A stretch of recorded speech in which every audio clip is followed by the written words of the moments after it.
அன்பு சகோதர சகோதரிகளே அனைவருக்கும் வணக்கம். 18/10/2025 சனிக்கிழமை அன்று பிரதோஷம் வருகிறது.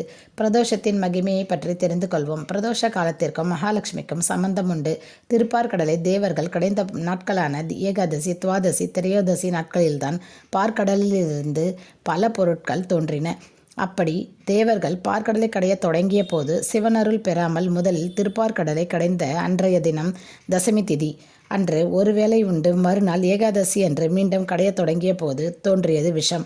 இதனை சிவபெருமான் ஏற்றுக்கொண்டு நீலகண்டரானார். அவர் அந்த விஷத்தை ஏற்று உண்டபோது சில துளிகள் கீழே சிந்தின.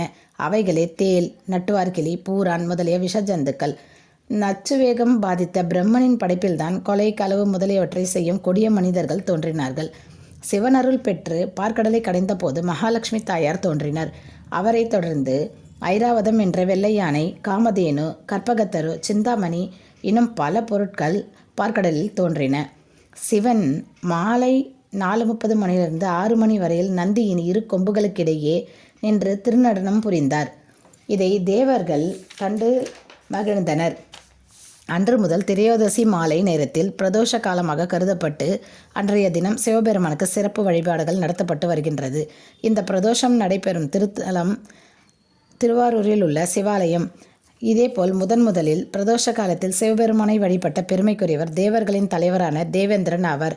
அனைத்து கிழமைகளிலும் வரும் பிரதோஷத்தை விட சிறப்பு வாய்ந்தது சனி பிரதோஷம். இதை மகா பிரதோஷம் என்றும் அழைப்பர்.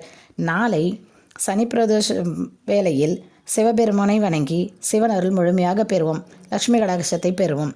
நன்றி, வணக்கம்.